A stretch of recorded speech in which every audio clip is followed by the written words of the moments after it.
My husband's son nearly burned down our home, then he told me to shut up and I'd never be a mother. I've been with my husband for 4 years now, and we've been married for almost 1. He was married before and has 2 kids from that relationship, a 14-year-old son and a 16-year-old daughter. Lately, I've noticed this growing resentment building up inside me toward his kids. And before anyone jumps down my throat, let me explain why. My husband is 10 years older than me, and during his previous marriage, he had a vasectomy. What really stung was that he never mentioned it when we first started seeing each other. We met about 4 years ago, totally by chance. I was helping organize a protest, and he happened to be one of the police officers assigned to make sure things stayed peaceful. On a whim, I asked for his number, and to my surprise, he gave it to me. He was freshly divorced at the time, so we both agreed to take things slow. About 2 years into dating, we bought the place we live in now. It's this cozy little cabin tucked away in the woods, about an hour outside a big city. We've got about 5 acres of land with horses and chickens roaming around. Honestly, it was always my dream to live like this, peaceful, private, but still close enough to civilization if we need anything. The downside? It's a haul to get to work. We picked this spot because it was roughly halfway between both our jobs. At the time, he was working about an hour north, and I was commuting into the city.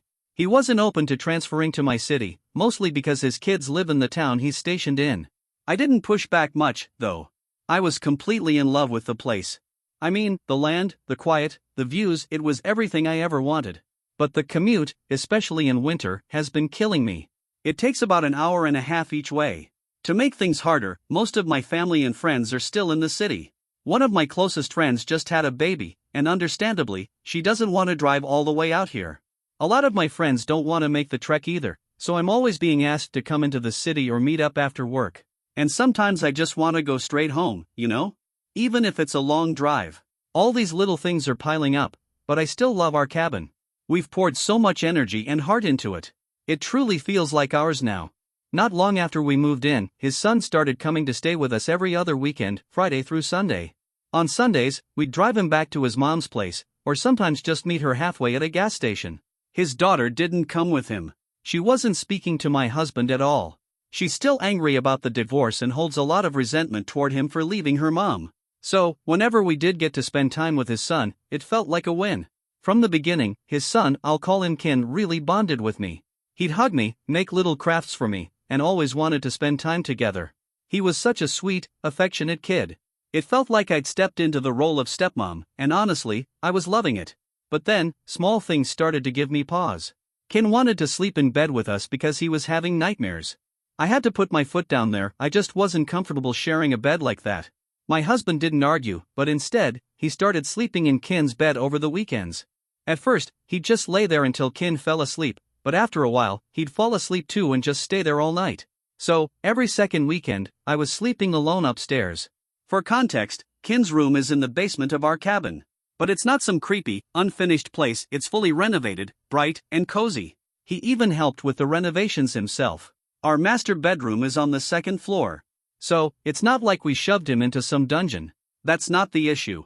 What bothered me was that weekends were sometimes the only real time my husband and I had together, especially when he'd get called away for work, sometimes for days or even weeks at a time. So, when those few weekends lined up with Ken's visits, I'd barely get any quality time with my husband. Also, I want to point out that Ken was 12 when this whole sleeping in the same bed thing started. Now he's 14, and he's still trying to pull the same routine. I don't know, maybe it's just how I was raised, but it seems a little old for that kind of behavior. On top of all that, he's been creeping around the house in ways that make me uncomfortable. One night, after being in bed downstairs for at least 45 minutes, he snuck upstairs and jumped into our room to try and scare us. The problem? I was in the middle of changing and didn't have my top on. So yeah, he saw everything. He immediately turned around, apologized, and went back downstairs, but I was beyond mortified. My husband tried to laugh it off, but I wasn't having it. I had to sit him down and explain just how wrong and inappropriate that moment was. I told him, he's not a little kid anymore. He's almost a teenager. And I'm not even his biological mom. I love Ken, I really do, but there has to be some boundaries. So, I asked my husband to talk to him about it, because I was genuinely uncomfortable. At first, he dragged his feet about it, but eventually he went down and told Ken that he shouldn't be coming upstairs after a certain time, and if he needed something, he could just call for us from the bottom of the stairs. After that, I made a comment about how he babies Ken too much. That didn't go over well. My husband got defensive and said, "He's my baby, he always will be. He's sensitive. What do you want me to do, spank him?" And I was like, whoa, no one's saying that. I'm just saying there are other ways to discipline a kid without getting physical. You've got to teach him what's right and wrong. If I'm clearly upset and he sees you laughing, what do you think he's going to learn? That it's funny? That it's okay? I wasn't trying to scar the kid. But seriously, what if I'd been completely naked? My husband didn't like hearing that. So, in the end, he went right back to sleeping in Kin's bed that night anyway. And if you're wondering why I was changing with the bedroom door open, it's because I genuinely thought Kin was asleep. I never expected him to sneak back upstairs and barge in on us like that. Looking back on that night, maybe I was the bad guy. Or at least, that's how it felt. But honestly, I just think Kin acts way too young for his age. I don't ever remember being like that at 14. In my opinion, both his dad, my husband, and his ex coddle him way too much, and that kind of parenting has made him helpless in a lot of ways. I mean, the kid doesn't even know how to use a vacuum cleaner. Or a screwdriver. I'm not joking. When we were fixing up the basement during our renovation, Kin asked if he could help. Of course, we said yes, wanted him to feel involved. I gave him a small task: replace the outlet covers. Simple enough, right? I handed him a screwdriver and showed him how to line it up with the 2 screws. But he was struggling with it. Like, really didn't know how to handle the tool at all. He got flustered and finally threw the screwdriver onto the floor, telling me he didn't want to help anymore. I tried to stay patient and keep him involved somehow. So I suggested, why don't you vacuum up the little pieces on the floor? I was up on a ladder working on the ceiling at the time, and my husband was outside trimming baseboards. Kin picks up the vacuum and goes, "How do I turn it on?" So, I showed him the power switch, and he got it running. He starts vacuuming, but then he's just sort of looking at me like, "Am I doing this right?" I gave him a thumbs up and told him he was doing fine, but it was clear he wasn't really sure what he was doing. He wasn't moving anything out of the way, wasn't trying to get the corners, just kind of going over the easy spots. It didn't look like laziness to me, either. It looked like he legitimately didn't know how to vacuum. And right then I thought, wow. Okay. Then my husband walks in and starts acting like Kin just built a rocket ship. He's praising him to the skies, no corrections, no "hey, you missed a spot." Just pure gold star treatment. And maybe I'm being harsh, but am I wrong for feeling a little frustrated? That kind of brings me to the heart of everything. There were weekends when my husband had to work, but Kin still wanted to come over. Instead of just staying with his mom, he'd ask her if he could come to our place even though his dad wouldn't be there. His mom would reach out to me and ask if that was all right. And I didn't want to be the wicked stepmother or seem like I didn't care about him, so I'd always say yes. I didn't hate Kin, not at all. He just got on my nerves sometimes with how immature he acted for his age. And as his stepmom, I never really felt like I had the authority to discipline him. It always felt like stepping into a zone that wasn't mine. I tried to explain my concerns to my husband, but he never really took it seriously. He'd just get defensive about his parenting. Eventually, I stopped saying much. I pasted on a smile and tried to be the cool stepmom, just playing along. So one weekend, Kin comes over again while my husband's away. We're hanging out, and he tells me he's hungry and wants a snack. I tell him there should be some instant noodles in the cupboard, or I can whip up a little cheese and crackers plate. He says he's fine to make the noodles himself. He disappears into the kitchen, and after a few minutes, I realize I haven't heard the microwave or any usual kitchen sounds. Curious, I get up and walk in there, and I find him just standing there, staring at the cup of noodles like it came from another planet. He's scratching his head, totally confused. I ask, "Need some help?" And he says, "How do I make this?" The noodles are still dry. I could hardly believe it. I mean, really? I had to literally walk him through step by step: add water, dump in the seasoning, put it in the microwave. It was like teaching a toddler. The next day, I was upstairs taking a nap while Kin was playing games on the couch. Maybe 20 minutes later, I wake up to this loud crackling sound, electrical buzzing, and Kin screaming. I bolt downstairs, and the kitchen is full of smoke. The microwave is engulfed in flames, and the fire's already climbing up the wall. The flames are licking at the ceiling. Kin's panicking. Thankfully, I remembered we had a fire extinguisher under the sink. I grabbed it and started putting out the fire, screaming inside but keeping it together enough to stop it from spreading further. Once it was out, I just collapsed into tears.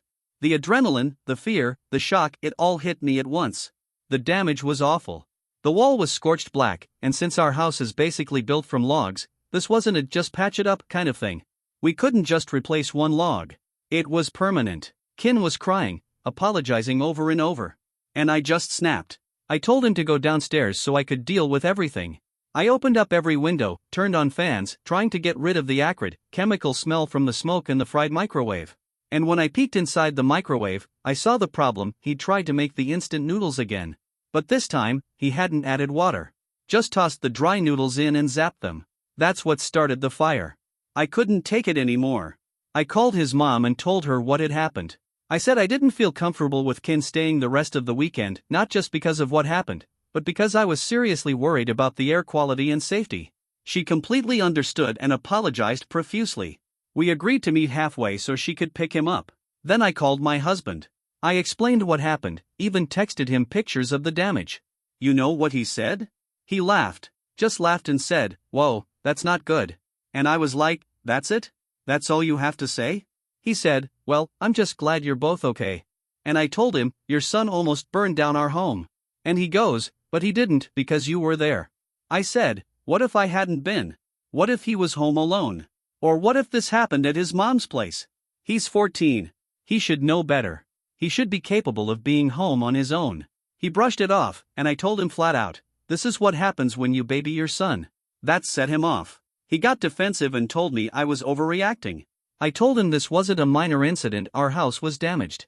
We live in a log cabin. You can't just pop out a log and replace it like drywall. Then I said something that had been eating at me. How am I supposed to earn any respect from your kids when you don't even respect me enough to hear me out? That's when he threw it in my face. You're acting like the evil stepmother. Know your place. I asked him, and what place is that, exactly? He shot back with, you can't just come in here and pretend you're their mom and try to change everything. I told him, straight up, that I never once tried to replace their mother. That was never my goal. What I was trying to say was that his son, our son, in this home is missing out on basic life skills because he's been so shielded from the real world. I told him, you keep handing him life on a silver platter. And if you're not careful, he's going to struggle to survive out there. That's when he hit me with something cruel. He told me I was dumb and didn't know what I was talking about. Then he said I'd never understand what it's like to be a mother because he was never going to give me kids. Ever. I was stunned. I asked him if he actually meant that. And he looked me dead in the eye and said, I mean every word. You need to learn to shut your mouth. That was it. I hung up the phone. Since then, he's been staying wherever he's working, probably in a hotel. I told him not to come home. I told him the truth, that he didn't seem to care at all that our house nearly burned down. Meanwhile, I've spent my entire weekend scrubbing soot off the walls, opening every window to fight off the stink of melted plastic and smoke. But it's everywhere. The smell won't go away. Not from the house, not even from my hair. Ick. I'm sick of it. Am I wrong for feeling this way? Update. Some people told me I was being too harsh. Others told me I should have left him long ago. But this whole situation forced me to take a good, hard look back, and now, everything's starting to make sense. He had a vasectomy. I remember early in our relationship, I told him I wasn't ready to give up the idea of having kids of my own someday. And at the time, he didn't say a word. He didn't tell me he'd already made that decision for himself and for us. He only brought it up after that conversation. And I just brushed it off. I told myself it was okay, that I could live with being a stepmom, and I was going to be the best one there ever was. What a joke. That was a fantasy I clung to, back when I was still trying to be the cool girl, trying to make things work no matter what. He wanted to buy a house halfway between both our jobs? Sure, I said. Let's do it. And then he was barely ever home. Work took him away constantly, and I was left alone out there in the woods. In that beautiful little house. Isolated. Cut off from everything and everyone I cared about. I missed my friends.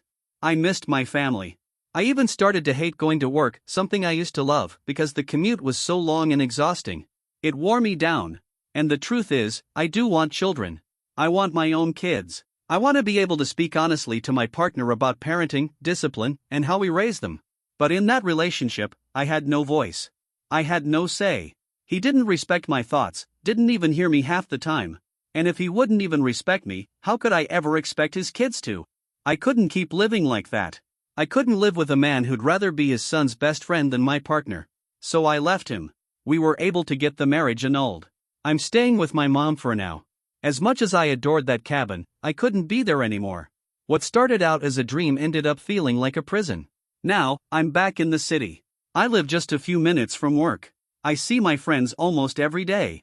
I get to hold my best friend's baby and be part of their life. I feel good again. For the first time in a long time, I feel me again. And funny enough, I heard through some mutual friends that my ex got demoted at work. Apparently, that same dismissive, careless attitude finally caught up with him, spilling over into his job. He's struggling to pay child support now, and his daughter still won't speak to him. Honestly? I don't blame her.